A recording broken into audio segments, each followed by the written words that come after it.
وانشق البحار. بسم الله الرحمن الرحيم. إن الحمد لله نحمده ونستعينه ونستغفره ونعوذ بالله من شرور أنفسنا ومن سيئات أعمالنا. من يهده الله فلا مضل له ومن يضلل فلا هادي له. وأشهد أن لا إله إلا الله وحده لا شريك له وأشهد أن محمدا عبده ورسوله أما بعد. Kita melanjutkan kitab Syarh Sunnah yang ditulis oleh Imam Al-Muzani rahimahullah ta'ala, dan kita melanjutkan pembahasan berkaitan dengan kehidupan setelah kematian. Beliau berkata, wal khalqu mayyituna bi ajalihim,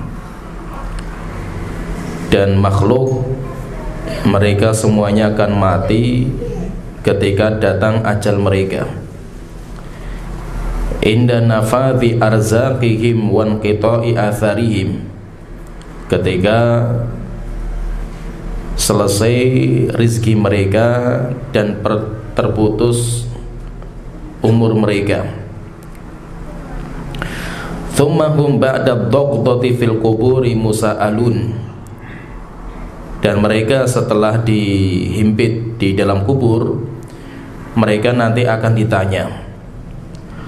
Wa ba'dal bila manfurun, dan ketika mereka sudah selesai dari kehidupan alam kubur, mereka nanti akan dibangkitkan dari kubur.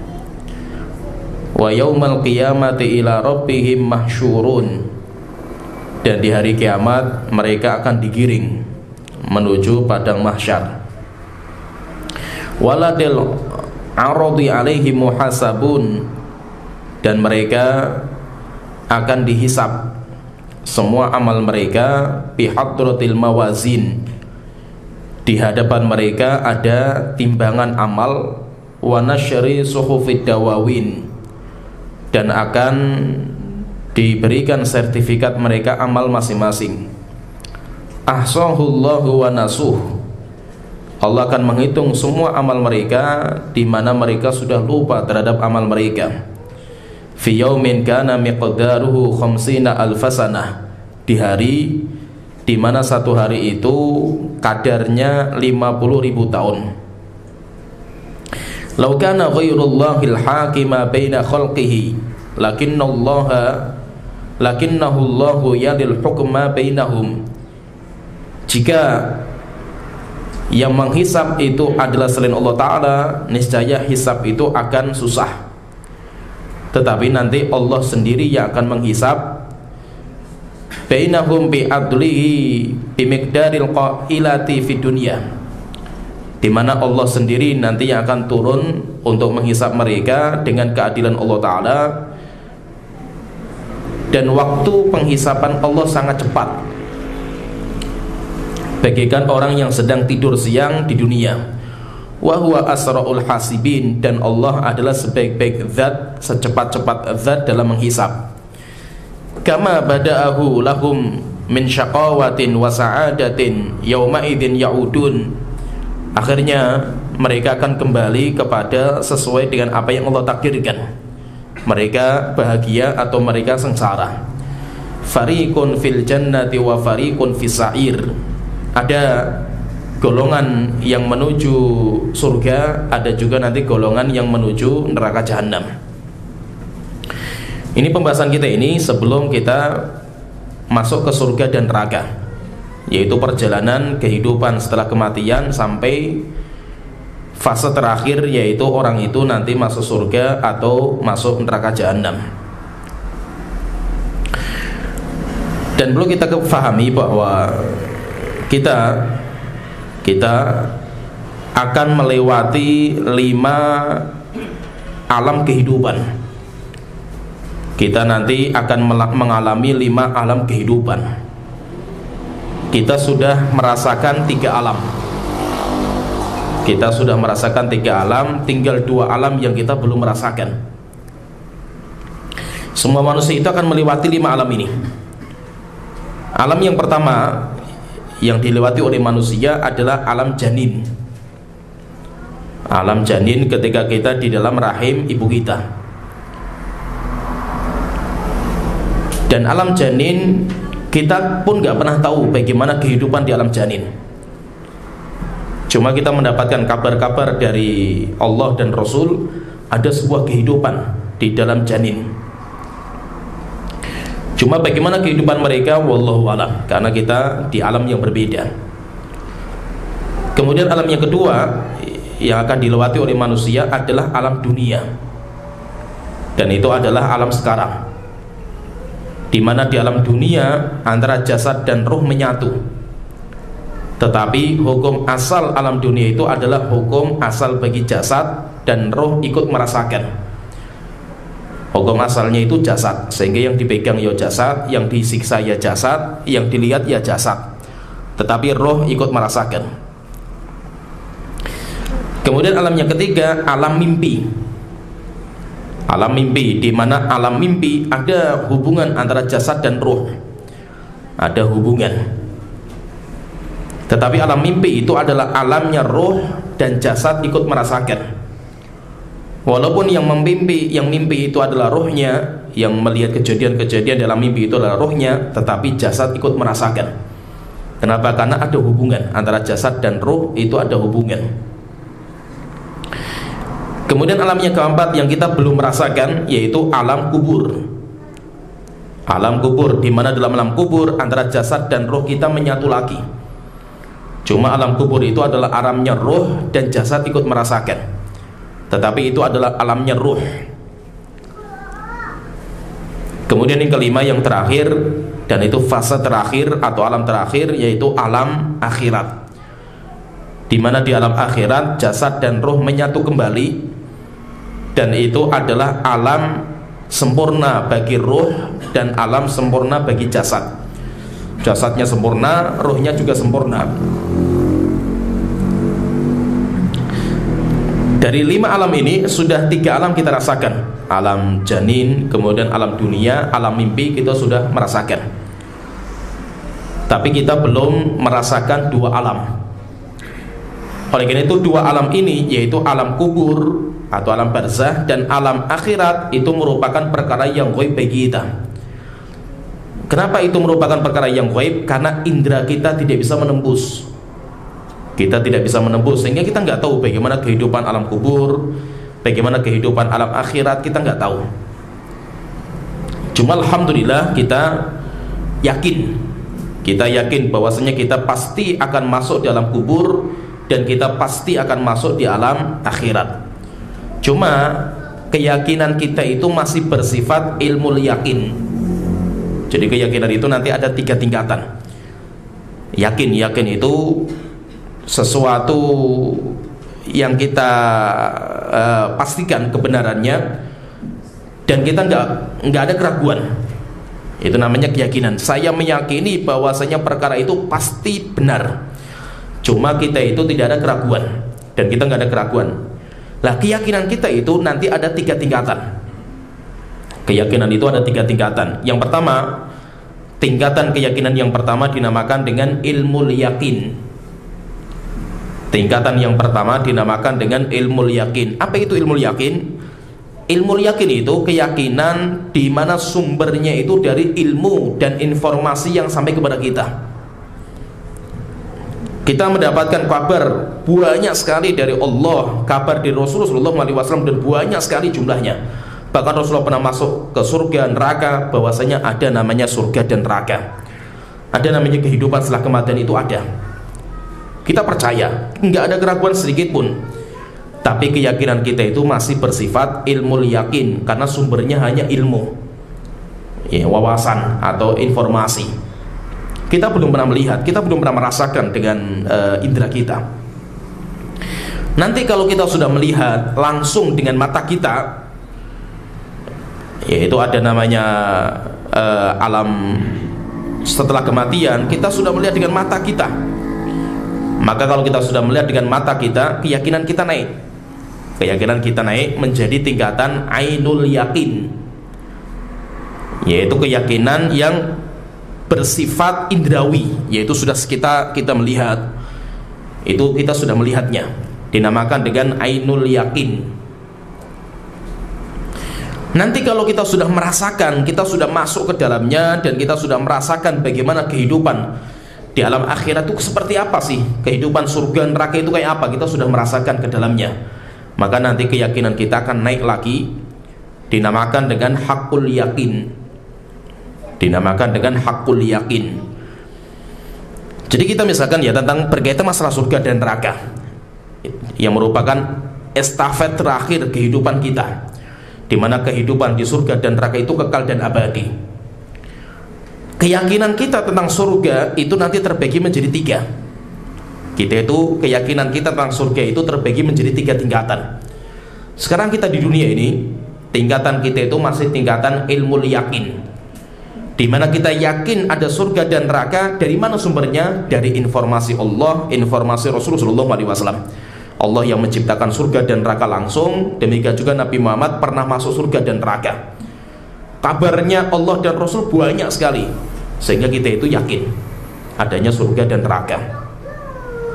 Nanti kalau kita itu sudah meninggal dunia di alam kubur, di alam kubur itu bagi orang yang mukmin, di mana kuburnya itu diluaskan, kemudian nanti dibikinkan sebuah rumah, kemudian nanti ada orang yang menemani dia dalam rumahnya, orangnya wajahnya indah. Akhirnya orang itu ditanya sama pemilik rumah, "Man anta? Siapa kamu?" Fawajhuka wajhul ladzi yaji'u bil khair. Wajah kamu itu indah sekali, saya kalau melihat kamu itu bahagia. Akhirnya orang yang datang ini mengatakan, "Ana amaluka soleh." Saya adalah amal soleh bagi kamu. Setelah itu dia, amal soleh itu menemani dia di dalam kuburannya. Orang itu kalau membuka pintu rumahnya, membuka jendelanya, melihat surga. Bahkan dia itu ditampakkan bagi dia rumah dia di surga. Itu kayak apa rumahnya? Setiap pagi dan sore itu ditampakkan rumah dia di surga itu kayak apa. Semua kenikmatannya dilihat sama dia setiap hari. Akhirnya dia mengatakan dalam doa dia, "Robbi aqimisa'ah." Tuhanku, tolong segerakan hari kiamat. Dia ketika di alam kubur, dia keyakinannya sudah naik lagi tentang adanya surga dan neraka, yaitu keyakinannya sudah sampai tingkatan ainul yakin, melihat dengan matanya langsung, tapi belum diizinkan masuk dalam surga, tapi dia sudah melihat. Nanti kalau dia itu sudah masuk surga di alam akhirat, masuk surga, dia sudah merasakan bagaimana surga, maka orang ketika masuk surga, pertama ucapan yang dia ucapkan, "Alhamdulillahilladzi shadaqana wa'dah." Segala puji bagi Allah Ta'ala yang telah jujur kepada kami akan janjinya. Dulu Allah menjanjikan, dari informasi Allah Ta'ala, Allah menjanjikan kalau siapa yang beriman, dia akan mendapatkan balasan, sebuah kenikmatan di sebuah negeri kekal dan abadi, namanya surga. Kita percaya. Tapi kepercayaan kita dulu kan tingkatannya cuma ilmu yakin, karena kita belum merasakan. Sekarang ketika kita sudah masuk surga, baru kita itu merasakan, oh rupanya seperti ini surga. Sehingga kita baru ingat janji-janji Allah terdahulu.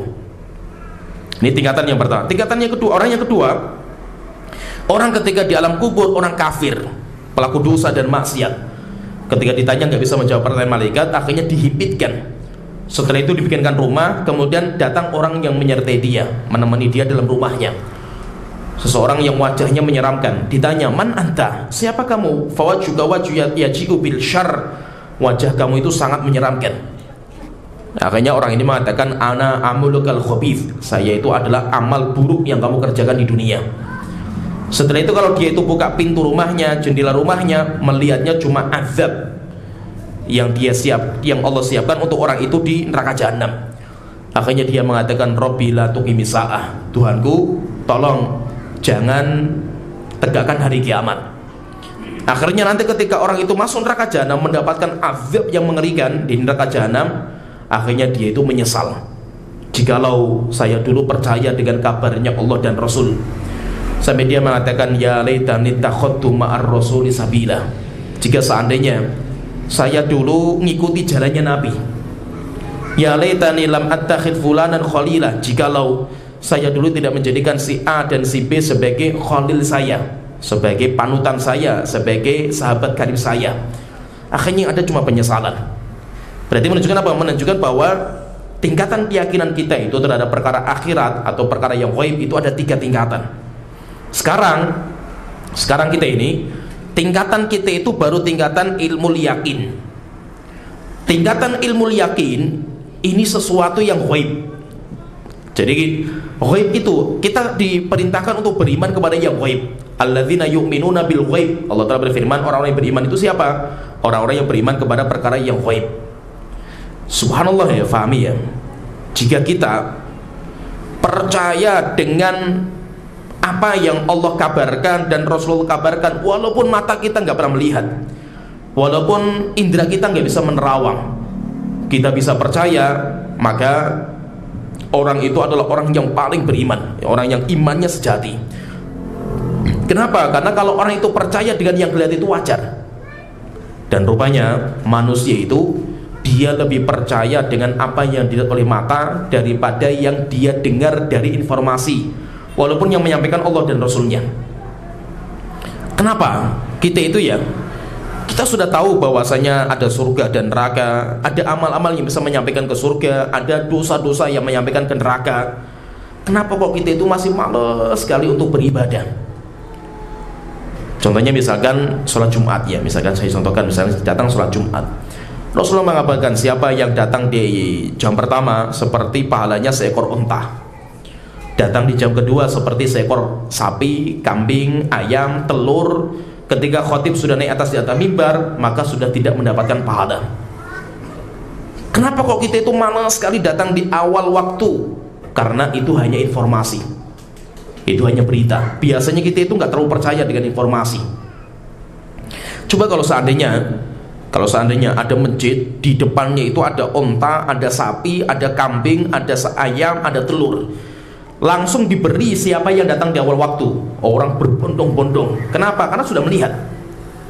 Maka itu wajar kalau ada orang yang sudah melihat perkara yang gaib, kemudian dia bertobat dan beriman, itu wajar karena sudah nampak. Nah itu biasanya kalau orang-orang sudah melihat malaikat maut dengan matanya langsung, ajalnya sudah datang, melihat malaikat maut dengan matanya langsung, biasanya orang itu bertobat. Fir'aun saja bertobat dan Fir'aun sampai akhirnya beriman.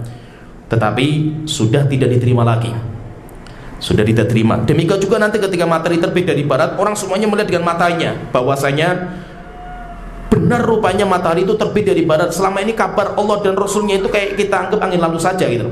Oh rupanya benar. Akhirnya berbondong-bondong orang itu beriman kepada Allah Ta'ala, bertobat, tapi nggak diterima lagi. Kenapa? Karena itu sudah bukan ghaib lagi. Apa itu perkara ghaib? Perkara ghaib itu yang kita nggak tahu, indera kita nggak bisa menembus. Tapi sebagai seorang muslim, dia itu percaya. Nah itu alhamdulillah, kita sebagai orang yang beriman, kita percaya sekali akan ada kehidupan setelah kematian. Ada alam kubur, kemudian ada alam akhirat, dengan semua macam perjalanan di hari kiamat. Dan kita percaya walaupun kita tidak pernah melihat, walaupun kita tidak pernah mendengar, walaupun kita tidak pernah merasakan bagaimana alam kubur, bagaimana juga alam akhirat, kita nggak tahu. Tapi alhamdulillah, kita sebagai orang mukmin, kita percaya, kita beriman, walaupun tingkatan iman kita masih tingkatan ilmu yakin. Nah itu pernah Nabi Ibrahim itu minta sama Allah Ta'ala, Rabbi arini kaifa tuhyil mauta, Tuhanku tolong tunjukkan kepada saya bagaimana engkau menghidupkan orang mati. Allah bertanya, qala awalam tu'min, Ibrahim, apakah kamu belum beriman? Maka Nabi Ibrahim mengatakan, qala bala, sudah wahai Tuhanku, saya sudah beriman. Walakin liyatma'inna qalbi, tapi saya itu pengen hati saya semakin yakin. Berarti maksudnya apa? Nabi Ibrahim sudah punya yakin tentang Allah itu bisa membangkitkan orang mati, tapi masih tingkatannya ilmu yakin. Nabi Ibrahim pengen melihat langsung bagaimana Allah itu menghidupkan orang mati, sampai tingkatan namanya ainul yakin. Akhirnya Allah Ta'ala mengatakan, fakhud arba'atam minat tayri, Ibrahim, coba kamu ambil 4 burung, setelah itu kamu sembelih. Kemudian setiap burung taruh di setiap sisi, ada utara, selatan, timur, barat. Tsumma du'uhunna, kemudian setelah itu panggil. Akhirnya ketika disembelih, taruh tuh utara, barat, timur, selatan. Setelah selesai dipanggil, rupanya burungnya itu hidup lagi, bekas sembilannya itu hilang. Setelah itu ketika datang burungnya itu, Nabi Ibrahim baru yakinnya tambah sampai akhirnya menjadi ainul yakin. Demikian juga seperti kisah Hawariyun yang mereka minta sama Nabi Isa, ayunazzila alaina ma'idatan minas sama, wahai Musa, coba kamu minta sama Allah Ta'ala supaya Allah menurunkan meja makan penuh dengan makanan dari atas langit. Nabi Isa kaget dengan permintaan ini. Dia mengatakan, wahai kaumku, bertakwalah kalian kepada Allah Ta'ala. Maka kata mereka, wahai Musa, wahai Isa, kami sudah bertakwa, saya sudah beriman, tapi kami nuridu an na'kula minha, kami pengen makan, merasakan bagaimana sih rasanya buah surga itu kayak apa gitu. Wa tatma'inna qulubuna, dan kami semakin iman kita semakin kuat. Bukan kita itu nggak percaya, kita percaya. Wa na'lama an qad saddaqtana, dan kami semakin percaya kalau engkau Nabi Isa benar, janji engkau itu benar. Akhirnya Allah Nabi Isa minta sama Allah Ta'ala. Ketika minta sama Allah Ta'ala, maka Allah mengatakan, qala inni munazziluha alaikum. Wahai Isa, ya, saya turunkan, bisa, saya turunkan bisa. Tapi ingat, wa may yakfur ba'du minkum, siapa yang kufur setelah ini, melihat ini kufur, fa inni u'adzibuhu adzaban, akan kami azab orang itu dengan sebuah azab la u'adzibuhu ahadan minal alamin, tidak pernah kami azab seorang pun selain itu, yaitu tidak akan kami azab selain mereka dengan azab seperti itu. Berarti apa? Hawariyun itu bukan gak percaya sama Allah Ta'ala, dia percaya sekali akan adanya surga dan neraka. Cuma Hawan itu pengen merasakan gimana ya rasanya buah surga itu kayak apa. Nah, jadi berarti maksudnya apa? Pengen naik, tingkatannya itu naik lagi, imannya itu naik lagi itu. Demikian juga kisah Nabi Musa alaihissalam. Nabi Musa juga pernah minta, Rabbi arini angdur ilaika, Tuhanku tolong tunjukkan kepada saya gimana wajahku itu kayak apa gitu. Saya pengen melihatnya itu. Apakah Nabi Musa itu nggak beriman kalau Allah itu ada? Beriman sekali Nabi Musa alaihissalam. Cuma Nabi Musa itu pengen naik tingkatan imannya menjadi ainul yakin, bisa melihat langsung, oh seperti ini Allah Ta'ala. Nah, maka itu ada 3 tingkatan keyakinan berkaitan masalah yang gaib, dan kita sekarang itu masih berkaitan dengan tingkatan ilmu yakin. Kita yakin, percaya, cuma keyakinan kita itu hanya bersumber dari informasi. Kita nggak pernah melihat, kita nggak pernah mendengar, kita nggak pernah merasakan. Itu keyakinan seperti itu dinamakan dengan ilmu yakin. Nah, di sini penulis yaitu Imam Al-Muzani beliau menyebutkan tentang bagaimana sih kehidupan setelah kematian itu kayak apa. Beliau mengatakan wal khalqu mayyituna bi ajalihim. Semua makhluk mereka akan mati. Mereka akan mati. Kullu syai'in halikun illa wajhah. Segala sesuatu pasti akan hancur kecuali hanya Allah Ta'ala. Semuanya akan mati. Kapan mati itu? Ketika datang ajal. Ketika datang ajal. Ajal itu akhir kehidupan, itu namanya ajal. Dan ajal itu kapan akan datang? Inda nafadhi arzakihim wan qita'i atharihim. Ketika ajal itu akan datang ketika rizki seseorang sudah terpenuhi semuanya, dan ketika umurnya sudah selesai disempurnakan sama dia. Jadi Allah itu sudah mentakdirkan setiap orang, setiap jiwa itu ditakdirkan nanti umur 121 hari ketika dalam rahim.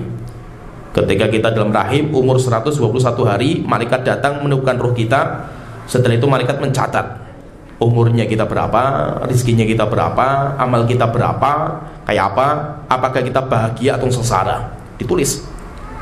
Maka ketika umur kita sudah habis, rizki kita sudah selesai, kita sempurnakan semuanya, pasti ajal itu akan datang. Tidak mungkin ajal itu datang ketika masih ada satu rizki yang belum kita sempurnakan. Kalau seandainya nyawa kita dicabut sama malaikat, rupanya masih ada rizki yang belum sempurna, belum kita selesaikan, pasti akan dikembalikan. Pasti akan dikembalikan. Sehingga mesti kita akan hidup lagi untuk menyempurnakan rizki. Sehingga rizki itu semuanya sudah ada. Semuanya itu sudah ada. Rizki kita itu berapa? Semuanya sudah ada. Maka ketika sudah datang ajal seseorang, maka setelah itu akan datang kematian. Dan kematian itu, proses orang itu mati, Rasulullah menceritakan panjang lebar prosesnya orang mati. Orang ketika sudah datang ajalnya, ini ajalnya mau datang orang ini si A, maka nanti turun para malaikat, jumlahnya sejauh mata memandang. Jumlahnya banyak sekali. Malaikat banyak sekali untuk menyertai orang itu. Tapi malaikat ini nggak bisa apa-apa. Malaikat cuma bawa kain kafan dan minyak. Kalau orang itu mukmin, kain kafan dari surga. Kalau kafir, kain kafan dari neraka jahanam. Sampai akhirnya datang pemimpin mereka. Satu pemimpin mereka namanya Malakul Maut. dinamakan dengan malakul maut, tapi sebagian mengatakan itu bukan nama, itu jabatan. Jadi banyak malaikat itu nggak punya nama, atau namanya nggak sampai kepada kita, yang dikenal dengan jabatannya saja, malakul jibal, itu malaikat penjaga gunung. Sedangkan malaikat yang ada namanya itu cuma sedikit, malaikat Jibril, Mikail, Israfil, Harut, Marut, Mungkar, Nakir. Sebagian cuma matan itu saja, yang lain nggak, itu bukan nama. Raqib, Atid, demikian juga seperti itu bukan nama, itu semuanya jabatan. Jadi lebih dikenal dengan jabatannya. Sampai datang nanti satu malaikat pemimpin mereka namanya Malakul Maut. Ketika malaikat maut datang, maka memegang ubun-ubun, dipegang ubun-ubunnya. Setelah itu rohnya ditarik. Maka itu roh itu kalau keluar, roh itu keluarnya ke atas, karena roh itu keluarnya lewat ubun-ubun. Dan biasanya ketika roh itu keluar, tatba'uhul bashar, akan diikuti dengan pandangan mata, sehingga mata orang ketika meninggal itu mesti terbelangak lihat ke atas, karena diikuti dengan pandangan mata. Sampai ketika sudah keluar semuanya total, kemudian dipegang sama malaikat, rohnya itu dipegang. Ketika dipegang, setelah itu diberikan kepada malaikat yang jumlahnya tadi banyak sekali. Setelah itu dibungkus dengan kain kafan, setelah itu dinaikkan ke atas langit. Kalau dia itu mukmin, baunya harum sekali. Kalau kafir, baunya busuk sekali. Setiap naik ke atas langit, malaikat itu kalau orang mukmin bangga dengan bau harumnya. Maka mereka tanya, ini rohnya siapa? Hanya disebutkan Fulan bin Fulan, nama dia dan nama orang tuanya. Sampai nanti nembus langit pertama, kedua, ketiga, terus sampai langit ketujuh. Setelah itu didata, namanya didata. Setelah itu nanti ketika sudah selesai, kembalikan lagi ke jasadnya. Tapi bukan jasad kita yang dikuburkan kemudian dimakan sama tanah, bukan. Ketika sudah dikembalikan ke jasadnya, kemudian datang dua malaikat, malaikat Mungkar dan Nakir. Kemudian malaikat itu duduk. Setelah duduk ditanya, man rabbuka wa ma dinuka wa man nabiyuka.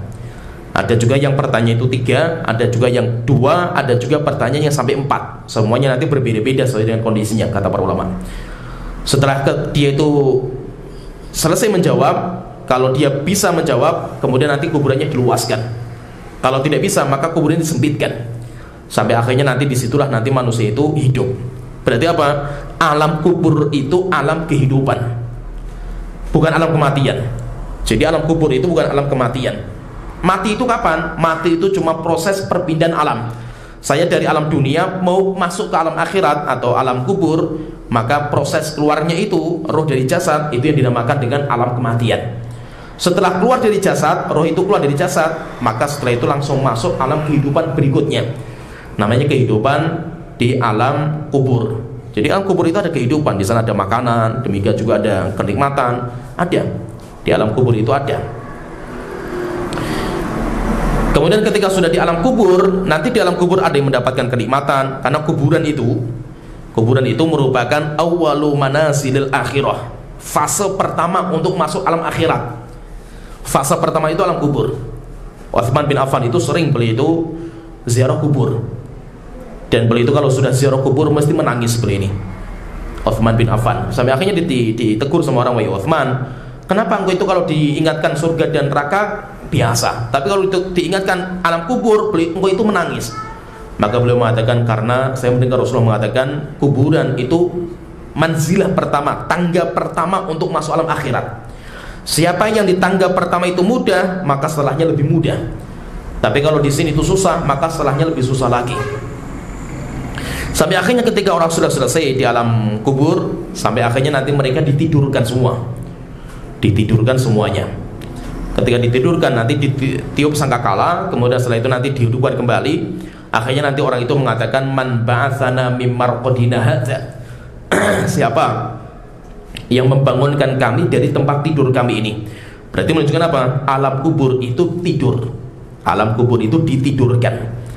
Itu selesai. Setelah orang mendapatkan kenikmatan, orang mendapatkan azab, setelah itu selesai. Setelah itu diselesaikan azabnya, setelah itu mereka ditidurkan. Sampai akhirnya ditiup sangkakala. Akhirnya setelah ditiup sangkakala, kemudian mereka dihidupkan kembali. Dari mana mereka dihidupkan? Dari ajabud dzanab, dihidupkan dari tulang ekor mereka.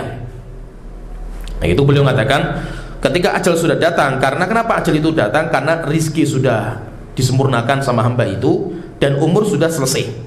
Tsumma hum ba'dal daqdati fil quburi musa'alun. Dan mereka ketika sudah dihimpitkan kuburan, setelah itu nanti mereka akan ditanya. Dan himpitan kuburan itu semuanya merasakan. Semuanya merasakan, sampai Rasulullah ketika meninggal Sa'ad bin Mu'adz, Rasulullah SAW beliau mengatakan, lau naja minna ahadun lanaja minhu Sa'ad. Jika seandainya ada satu orang yang bisa selamat dari himpitan kubur, lau naja ahadun min dhammatil qabri, jika ada satu orang yang bisa selamat dari himpitan kubur, lanaja Sa'ad bin Mu'adz, niscaya Sa'ad bin Mu'adz akan selamat. Tapi rupanya enggak. Tidak ada yang selamat. Semua masuk kubur, maka mesti akan dihimpit, termasuk anak kecil, hatta bayi yang meninggal. Nah, itu Rasulullah pernah mendoakan ketika ada orang meninggal dunia, bayi disolatkan sama Rasulullah, kemudian Rasulullah mengatakan, Allahumma qihi fitnatal qabri, wahai Tuhanku, selamatkan orang itu dari fitnah kubur. Menunjukkan apa? Hatta bayi pun nanti akan dihimpit. Tapi setelah dihimpit, setelah itu diluaskan. Kalau orang-orang yang beriman, mereka akan diluaskan. Kemudian setelah itu beliau mengatakan, wa ba'dal bila, ketika sudah hancur, setelah itu turun, setelah itu nanti orang itu akan dibangkitkan. Akan dibangkitkan dari kubur mereka seperti kecambah. Seperti kecambah, yaitu dari tulang ekor, kemudian ruh nanti dimasukkan, setelah itu tumbuh. Ketika tumbuh, manusia ketika tumbuh dari kuburan, maka mereka itu seperti bayi yang belum dilahirkan. Yaitu apa? Uratan, hufatan, ghurlan, buhmah. Dalam kondisi mereka telanjang, mereka nggak pakai sandal, mereka tidak dikhitan, dan mereka semuanya diam, tidak boleh bicara. Akhirnya mereka nanti dikumpulkan nanti di padang mahsyar. Ketika dikumpulkan di padang mahsyar, semuanya ketakutan. Semuanya diketakutan, dan sebagian riwayat menyebutkan padang mahsyar itu di Syam. Padang mahsyar itu di Syam. Maka itu kata Rasulullah mengatakan, Syam, yaitu bumi Syam, itu adalah ardul mahsyar wal mansyar, tempat di mana manusia dikumpulkan sebelum hari kiamat, dan tempat di mana manusia akan dibangkitkan setelah hari kiamat. Jadi semuanya itu nanti akan dikumpulkan di Syam. Nanti tanda hari kiamat terakhir itu kan api yang keluar dari Aden, itu akan giring manusia semuanya kumpul di Syam. Ketika sudah kumpul di Syam, baru ditegakkan hari kiamat. Nanti manusia dibangkitkan juga dari kubur mereka pun juga di Syam. Di Syam nanti mereka akan dikumpulkan setelah itu di padang mahsyar, atau namanya Arasatul Qiyamah, di padang mahsyar. Di padang mahsyar manusia semuanya ketakutan. Sampai akhirnya Rasulullah pernah ditanya sama Aisyah, ya Rasulullah, kalau seandainya manusia itu dibangkitkan dalam kondisi telanjang, nanti kita akan melihat auratnya orang lain.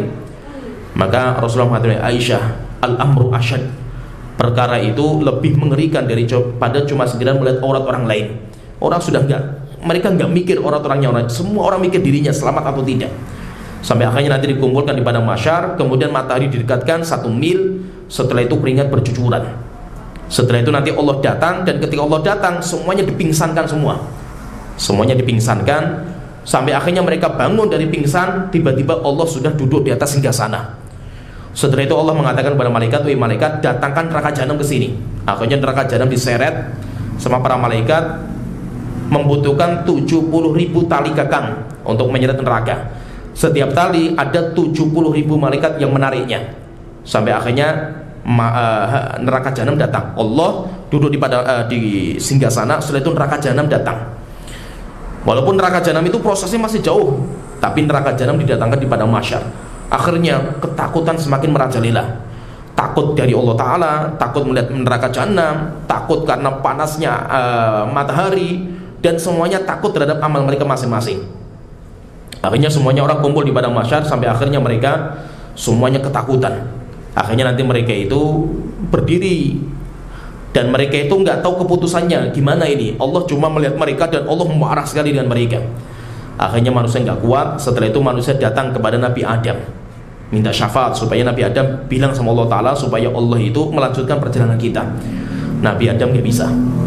Akhirnya datang ke Nabi Nuh nggak bisa. Datang ke Nabi Musa, Nabi Ibrahim nggak bisa. Nabi Musa, Nabi Isa, akhirnya sampai ke Nabi Muhammad SAW. Ketika sampai di Nabi Muhammad, baru Nabi Muhammad mengatakan, ha anadha, sayalah hari ini yang boleh bicara sama Allah Ta'ala. Akhirnya Rasulullah datang kepada Allah Ta'ala. Setelah itu sujud. Ketika sujud, akhirnya dibukakan nama-nama Asmaul Husna yang belum ada di dunia. Akhirnya Rasulullah memuji Allah dengan nama-nama itu, akhirnya kemarahan Allah reda. Setelah itu dilanjutkan fase berikutnya, yaitu hisab. Orang itu nanti akan dihisab amal mereka. Nah, itu boleh mengatakan wabak dal bila mansyurun, ketika selesai hancur tanah jasad mereka dimakan sama tanah di kuburan, setelah itu nanti mereka akan dihidupkan kembali. Wa yaumal qiyamati ila rabbihim mahsyurun, dan mereka nanti akan digiring menuju Allah Ta'ala, dikumpulkan menuju Allah Ta'ala, yaitu dikumpulkan di padang mahsyar. Ini kelihatan belum?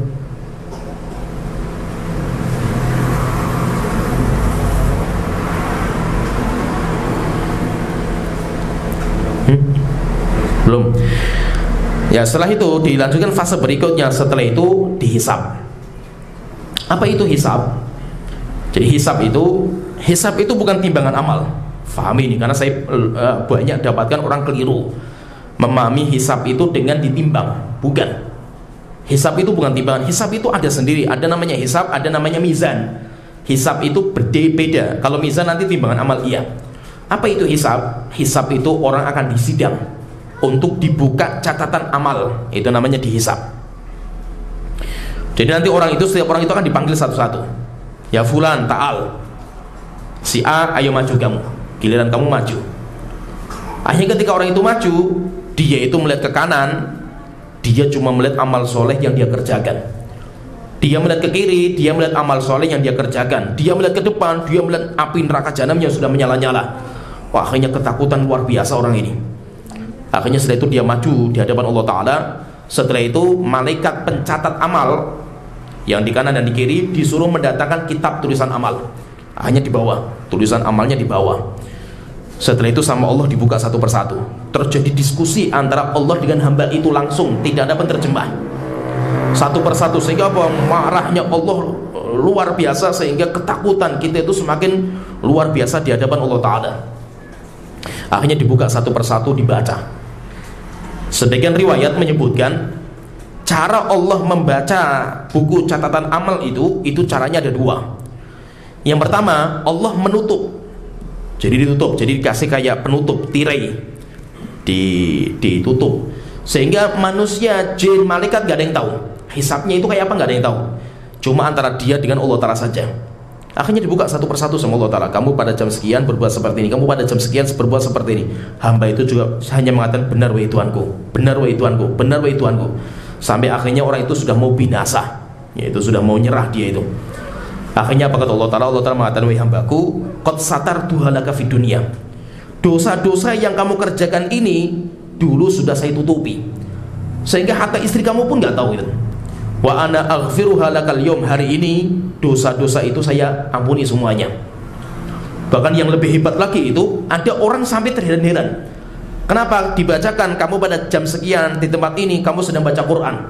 Akhirnya dia bingung, wahai Tuanku, saya waktu itu kelihatannya nggak baca Quran gitu. Saya waktu itu kelihatannya bukan seperti itu gitu.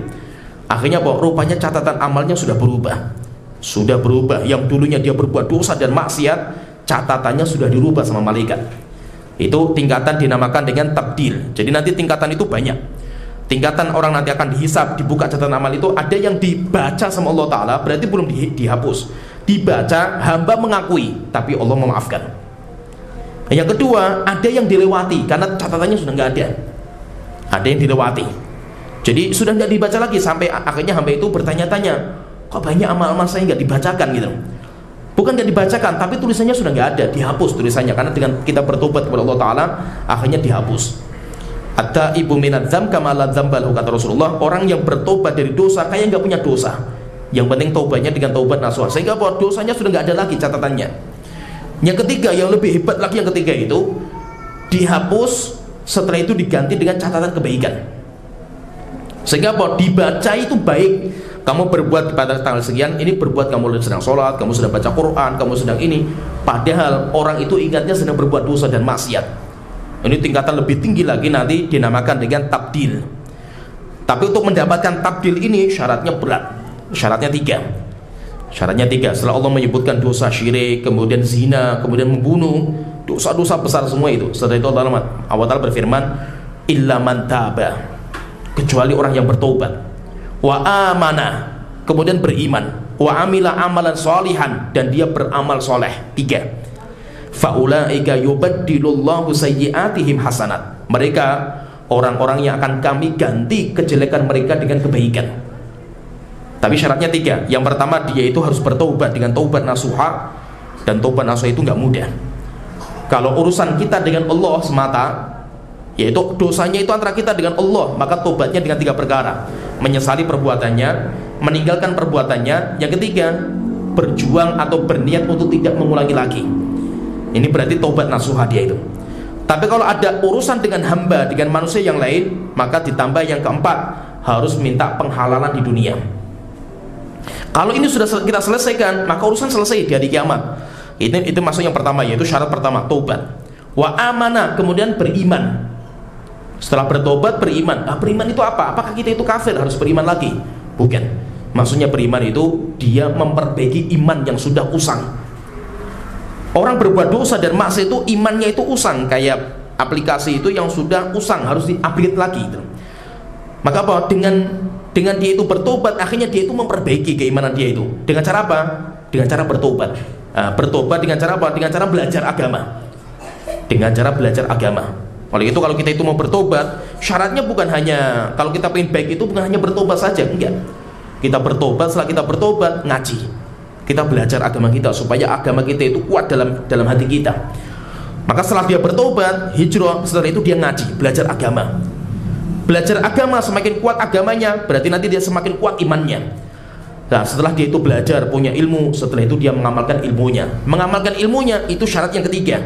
Wa amila amalan sholihan, dan beramal soleh. Hijrah, yang pertama taubat. Setelah taubat dia menuntut ilmu, belajar. Setelah itu dia mengamalkan ilmunya. Kalau 3 ini jalankan, maka dia akan ditabdil sama Allah Ta'ala, yaitu akan diganti tulisan-tulisan dosa, dihapus. Setelah itu nanti diganti dengan tulisan-tulisan kebaikan. Ya, kita lanjutkan. Jadi nanti proses setelah kita di padang mahsyar, kita akan dihisab, yaitu akan dibuka catatan amal kita dan dibaca sama Allah Ta'ala. Siapa yang dia itu berbuat dosa di dunia dan dia itu masih punya rasa malu, sehingga dia tidak pernah menceritakan dosa, tidak pernah memviralkan dosa dia di hadapan manusia, maka nanti cara menghisapnya dengan cara ditutup, sehingga aibnya masih ditutupi sama Allah Ta'ala hatta di hari kiamat.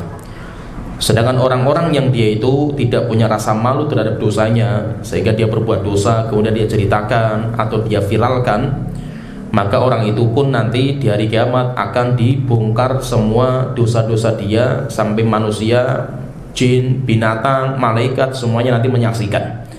Kenapa? Karena dibuka semua sama Allah Ta'ala. Sampai akhirnya orang itu terheran-heran, karena catatan amal itu banyak, catatan-catatan amal di mana kita sudah nggak tahu lagi, kita sudah nggak ingat lagi dosa kita, tapi semuanya diingatkan sama catatan amal itu. Sampai akhirnya dia mengatakan, ma li hadzal kitab, ini buku apa ini? La yughadiru shaghiratan wala kabiratan illa ahsaha. Tidak meninggalkan amal kita yang besar maupun yang kecil, semuanya terdata, kecuali semuanya terdata semuanya. Ketika sudah dihisab, orang sudah dihisab, dan hisab itu nanti ada yang ringan, yaitu dinamakan dengan hisaban yasiro, hisab yang ringan. Ada juga nanti hisab yang berat. Hisab yang ringan itu dinamakan dengan arut. Arut itu cuma sekedar dibuka, dibaca, diruati, terus seperti itu. Hamba cuma mengatakan benar wahai Tuanku, benar wahai Tuanku. Tidak terjadi diskusi. Kalau sampai terjadi diskusi, sampai terjadi perdebatan, maka orang itu pasti akan diazab sama Allah Ta'ala. Dan rupanya ada, sampai akhirnya nanti disuruh ngomong orang itu, akhirnya mulutnya ngomong. Setelah itu Allah tutup mulutnya. Al-yawma nakhtimu ala afwahihim, hari dimana kami akan tutup mulut-mulut mereka. Wa tukallimuna aydihim wa tashhadu arjuluhum bima kanu yaksibun, dan yang akan ngomong itu adalah tangan mereka dan kaki mereka. Itu semuanya bicara. Maka nanti saksi itu banyak. Nah, itu kenapa kok Rasul itu mengatakan tentang keutamaan orang azan. Di antara keutamaan muadzin, kenapa kok muadzin itu mulia sekali? Di antara keutamanya itu tidak ada satupun yang mendengar azannya orang itu, baik batu, pohon, jin, manusia, binatang, kecuali nanti semuanya akan menjadi saksi Kenapa? Karena ketika persidangan itu kita butuh saksi. Kayak kita di persidangan lah, persidangan manusia itu kita butuh saksi untuk menguatkan kita, untuk membela kita butuh saksi. Maka itu sampai Nabi dan Rasul pun membutuhkan saksi. Nah, itu Rasulullah Rasul itu sering sekali ketika menyampaikan sesuatu, Rasulullah mengatakan, hal qad ballagtu, apakah sudah saya sampaikan kepada kalian? Para sahabat mengatakan, sudah wahai Rasulullah, sudah engkau sampaikan. Setelah itu Rasulullah mengisyaratkan jari telunjuk ke atas langit, kemudian mengatakan, Allahumma syhad, Tuhanku tolong saksikan bahwasanya apa, umatku sudah mengatakan saya sudah menyampaikan kewajiban saya. Jadi Nabi dan Rasul pun saat ini akan diminta saksi. Bagaimana dengan Nabi yang tidak punya pengikut? Mereka pun akan diminta persaksian mereka. Nabi kalau nggak punya pengikut, terus siapa saksinya itu? Saksinya itu adalah kita, umatnya Rasulullah SAW, yang akan menjadi saksi para Nabi dan Rasul yang terdahulu. Ketika hisab sudah selesai, maka nanti masuk fase berikutnya, yaitu kita nanti akan ditimbang. Amal kita nanti akan ditimbang, dinamakan dengan mawazin. Oleh itu penulis mengatakan, waladal ardi alaihi muhasabun. Nanti orang itu akan dihisab bihadratil mawazin. Ketika selesai dihisab, akhirnya setelah itu nanti ditimbang dengan timbangan-timbangan amal. Dan nanti yang akan ditimbang itu tiga perkara. Yang akan ditimbang itu tiga perkara. Yang pertama, yang akan ditimbang adalah amalan. Yang akan ditimbang adalah amalan. Pertanyaan terus, bagaimana cara Allah menimbang? Maka amalan seseorang itu nanti akan dibendakan. Akan dibendakan dalam wujud manusia. Jadi kayak orang. Seperti siapa yang baca surat Al-Baqarah itu nanti akan datang seperti anak muda. Setelah itu nanti ditimbang. Jadi nanti akan dibendakan seperti orang puasa, orang sabar, orang tawakal. Sabar itu bentuknya kayak apa gitu? Bentuknya nggak ada. Gimana cara menimbangnya itu? Allah bisa menimbangnya.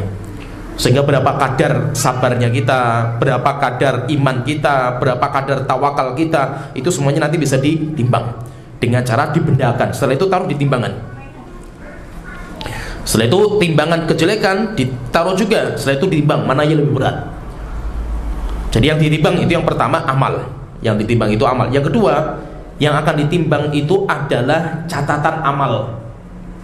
Catatan amal. Jadi buku amal itu pun nanti akan ditimbang. Oleh itu sampai ada hadis namanya hadis bitokoh, hadis kartu.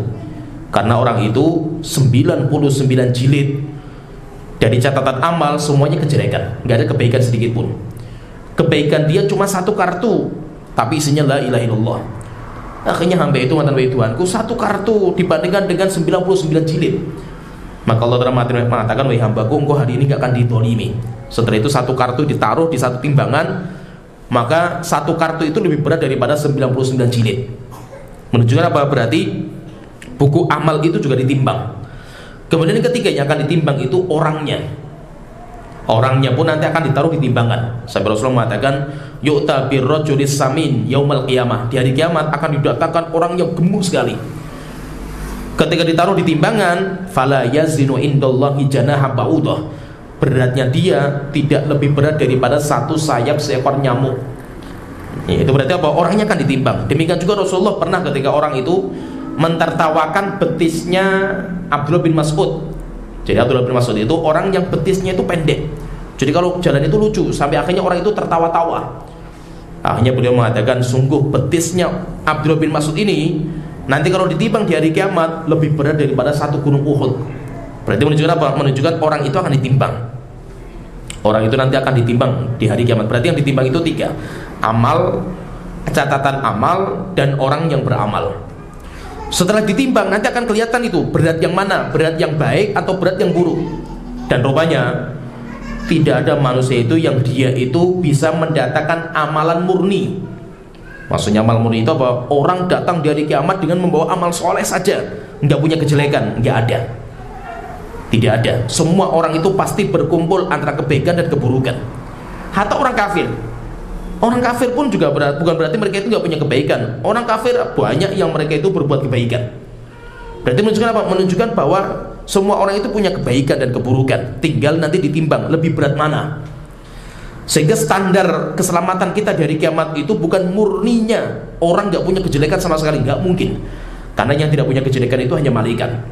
Sedangkan manusia itu pasti punya kejelekan, tapi ditimbang-timbang. Nah itu kan Allah mengatakan faman thaqulat mawazinuhu, siapa yang timbangan kebaikan lebih berat, maka dia itu nanti masuk surga. Siapa yang khofat itu lebih ringan, itu nanti dialah yang akan merugi. Berarti apa? Standarnya itu dominannya yang mana? Nah itu kata sebagian ulama mengatakan celaka sekali jika seandainya timbangan kejelekan lebih berat daripada timbangan kebaikan. Kenapa? Karena timbangan kebaikan itu dilipat gandakan sama Allah Ta'ala. Dosa tidak gitu. Coba misalkan ya, orang berbuat dosa dicatat cuma 1 dosa, sedangkan orang berbuat kebaikan minimal 10 kali lipat, dilipat gandakan loh, 10 kali lipat. Bahkan terkadang gara-gara keutamaan waktu sampai akhirnya kebaikan itu dilipat gandakan sampai 1000 kali lipat gitu. Sampai lebih baik daripada 1000 tahun. 1000 tahun itu sudah berapa kali lipat gitu. Berarti apa? Ada kebaikan itu kan dilipat gandakan sama Allah Ta'ala. Coba bayangkan ya, ini kebaikan dilipat gandakan berlipat-lipat itu, keburukan gak dilipatkan. Kok masih keburukan itu lebih berat daripada kebaikan? Yuk keterlaluan kan itu, masih keterlaluan sekali. Namanya kebaikan itu dilipatkan banyak sekali kok masih kalah beratnya dengan keburukan? Yuk berarti keterlaluan. Menunjukkan apa? Rahmat Allah itu luas sekali. Yaitu karena Allah itu ingin menyelamatkan hambanya, sampai akhirnya standarnya itu mana yang lebih berat dan mana yang lebih ringan. Maka Allah ingin menyelamatkan hambanya dengan cara apa? Yang untuk kebaikan dilipat gandakan pahalanya, dilipatkan berlipat-lipat, sehingga itu luar biasa, sehingga membuat kita itu lebih tenang. Jika seandainya hisapnya itu sama rata, flat misalkan, keburukan, kebaikan didatangkan sama rata, yuk kita semuanya binasa, kita semuanya hancur. Tapi subhanallah itu rahmatnya Allah, yang keburukan nggak dilipat gandakan, yang kebaikan dilipat gandakan sama Allah Ta'ala, sehingga supaya kita itu selamat. Setelah selesai nanti mana yang lebih berat? Oh rupanya lebih berat itu kebaikan. Akhirnya setelah itu kita mendapatkan sertifikat amal, dinamakan dengan nasyru suhufid dawawin. Maka beliau mengatakan wa nasyri suhufid dawawin. Setelah itu kita akan mendapatkan sertifikat masing-masing, sertifikat amal. Maka dalam sertifikat ini nanti ada 3 macam.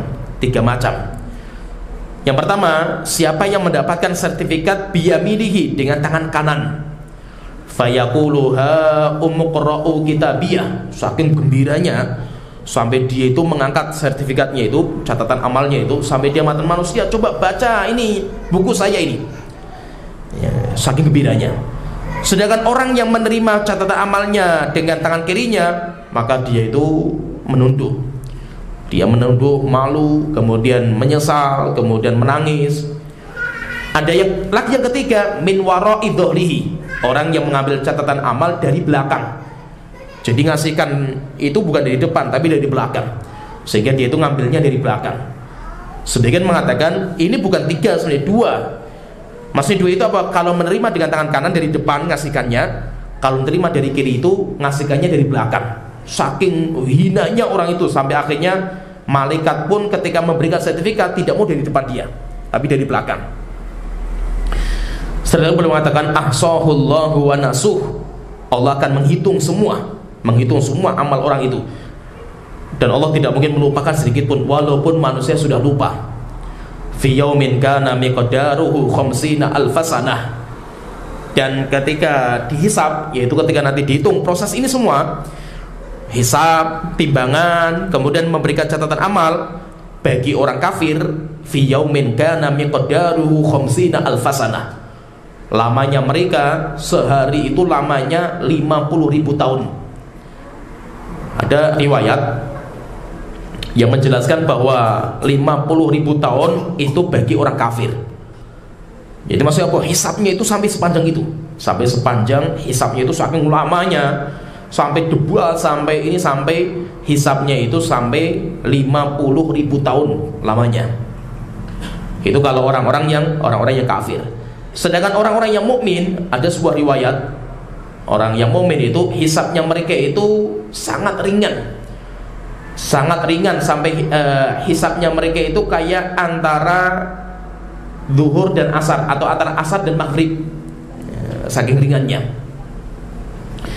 Oleh itu disebutkan oleh para ulama, ada sebuah riwayat, yaitu ucapan Abdullah bin Abbas ketika menyebutkan fi yaumin kana miqdaruhu khamsina alfasana, hari di mana satu hari itu panjangnya 50.000 tahun.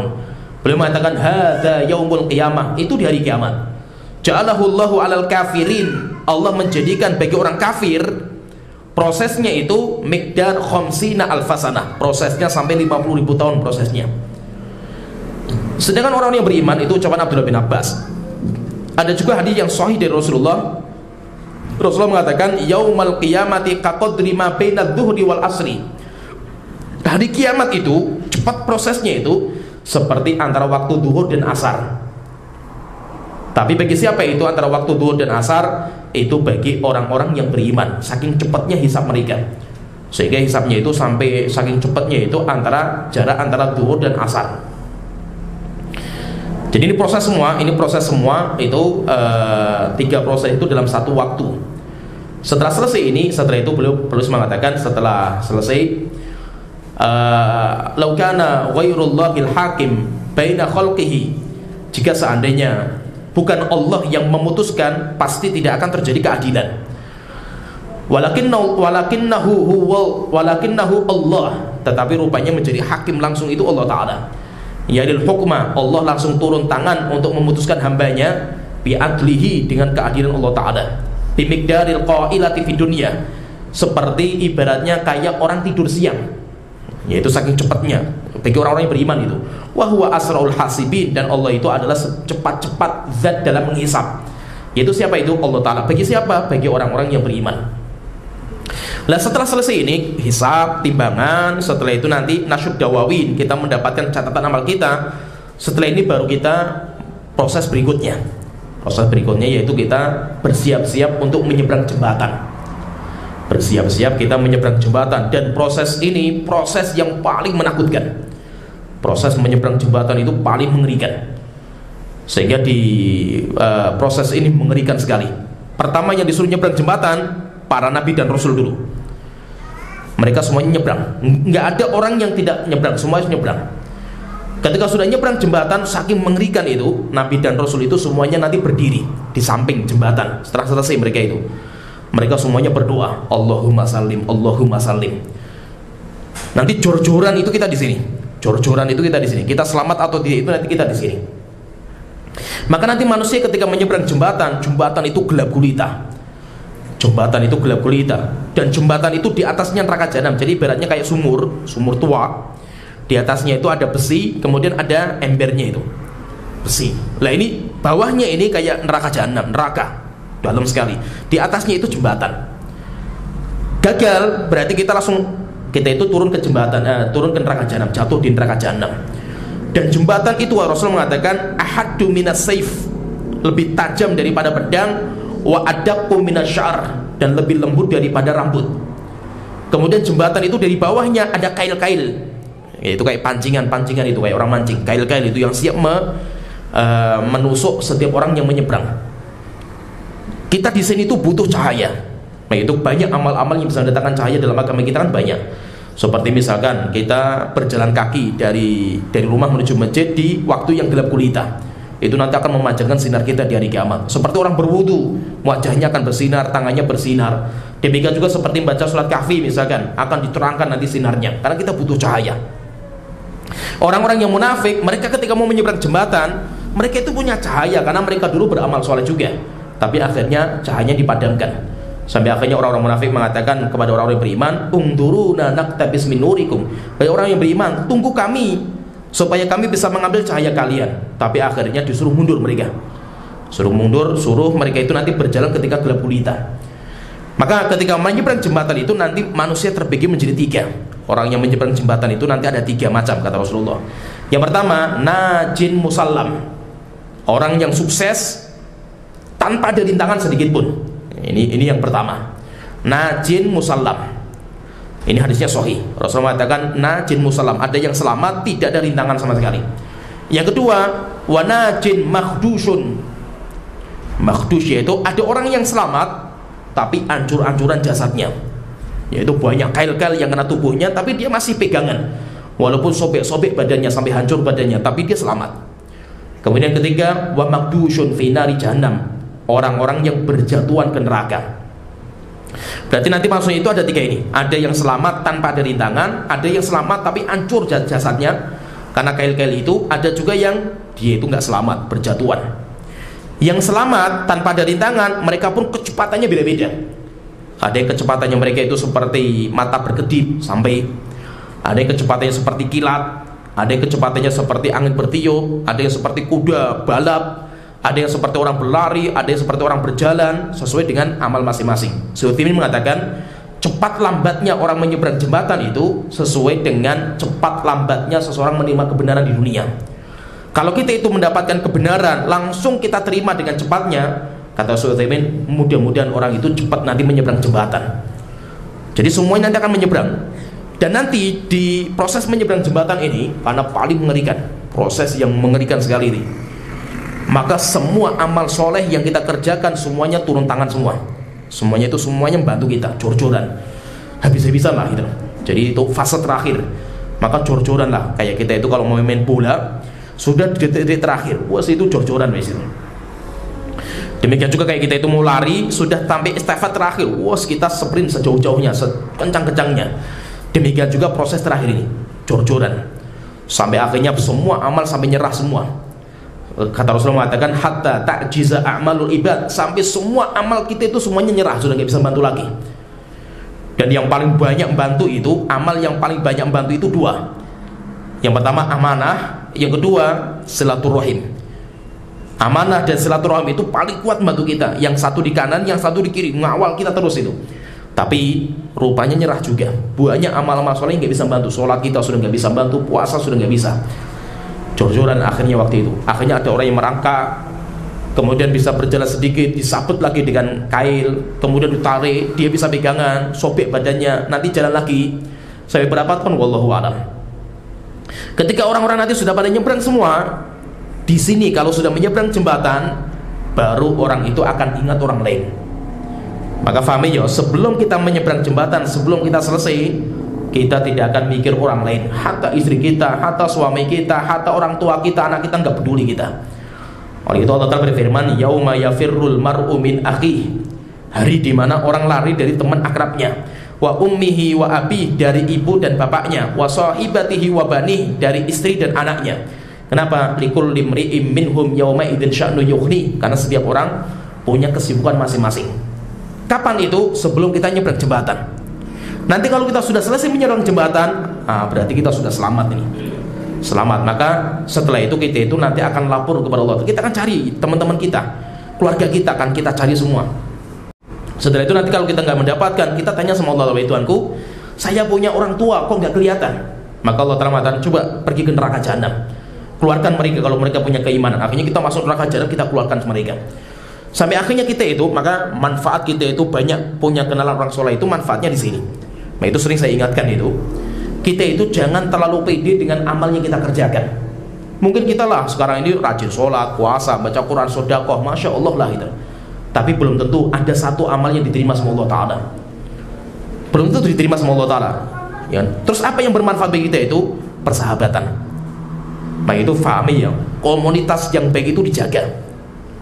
Jaga komunitas yang baik. Kenapa? Karena mungkin mereka nanti akan ingat kita itu mereka gitu. Oleh itu ketika orang itu selesai menyeberang jembatan dalam sebuah hadis yang sahih itu, apa kata mereka? Mereka mengatakan, Robbi, Tuhanku, ikhwanana kanu yusalluna ma'ana. Wahai Tuhanku, saya dulu punya teman-teman yang dulu itu sholat bareng saya. Kanu yusalluna ma'ana wa yasumuna ma'ana, puasa bareng saya, dakwah bareng saya, kita berjuang untuk agama bareng saya. Tapi kita nggak melihat mereka, wahai Tuhanku. Akhirnya Allah Ta'ala mengatakan, masuk ke neraka jahanam, siapa saja yang kamu kenal keluarkan dari neraka jahanam. Hanya kita keluarkan. Nah itu apa? Penting. Kita itu berkumpul dengan banyak orang yang baik itu penting. Banyak kita itu kalau bisa itu, yaitu kita itu kalau bisa itu kenalan dengan sebanyak-banyaknya orang selama mereka itu orang baik. Kenapa? Karena mungkin mereka nanti akan membantu kita itu mereka, bukan amal kita. Amal kita mungkin sudah nyerah nggak bisa bantu kita, tapi mereka nanti akan bantu kita.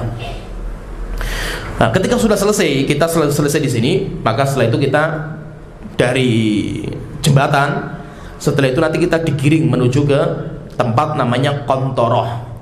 Tempat namanya kontoroh. Kontoroh itu tempat di mana itu proses pembersihan dosa kita terakhir, dinamakan dengan kisos. Jadi kisos terakhir. Siapa saja yang punya kedzaliman akan selesaikan di sini. Terakhir, sampai binatang yang tidak punya tanduk ditanduk sama binatang yang punya tanduk akan dibalas. Binatang yang dimakan sama binatang yang lain dibalas. Orang yang menzalimi binatang dibalas. Orang yang menzalimi orang lain balas semua. Itu semuanya diselesaikan. Dinamakan dengan kontoroh, yaitu dinamakan dengan tempat untuk tahdzib, pembersihan terakhir, finishing. Dibersihkan, finishing. Setelah orang misalkan dari neraka jahanam keluar, ya itu di finishing di situ. Dibalas semuanya. Sehingga misalkan saya punya kedzaliman terhadap seorang muslim, kita sama-sama masuk surga, tapi saya menzalimi si A, belum selesai gitu loh, maka tidak boleh masuk surga sampai diselesaikan di sini. Sehingga kalau saya dulu nampar teman, ya berarti nanti di situ kita akan ditampar. Semuanya dibalas semua sampai tidak ada kedzaliman sedikit pun. Setelah selesai baru akhirnya kita nanti digiring menuju ke pintu surga. Nah itu setelah itu beliau mengatakan, kata beliau terakhir di sini mengatakan, kama bada'ahu lahum min syaqawatin wa sa'adatin yauma idzin yaudun. Akhirnya orang itu nanti di hari kiamat dia akan kembali sesuai dengan catatan takdir dia masing-masing. Yaitu ketika tadi umur 121 hari kan sudah dicatat sama malaikat, orang itu bahagia atau sengsara. Kalau dia bahagia, ya berarti dia akan kembali dengan takdirnya dia, akhirnya dia masuk surga. Kalau sengsara, ya berarti dia nanti akan diazab di neraka jahanam. Setelah itu beliau mengatakan fariqun fil jannati wa fariqun fis sa'ir. Setelah itu nanti manusia itu terbagi jalan mereka, ada yang menuju ke surga, ada juga yang nanti menuju ke neraka jahanam. Dan nanti proses terakhir yaitu proses surga dan neraka nanti akan disebutkan sama penulis di bab berikutnya. Dan nanti bab berikutnya itu beliau akan membahas tentang ahlul jannah dan ahlul jahim. Penghuni surga, penghuni neraka jahanam. Bagaimana nanti surga dan neraka itu seperti apa? Itu nanti akan dibahas sama beliau. Ini proses secara ringkas nih. Ini secara ringkas bagaimana kehidupan di akhirat kita itu seperti apa? Itu secara ringkas seperti yang disebutkan sama penulis. Sampai di sini yang bisa kita sampaikan. Mudah-mudahan bisa bermanfaat. Wa akhiru da'wana alhamdulillahirabbil alamin. Sallallahu Muhammad wa ala alihi washabihi ajmain.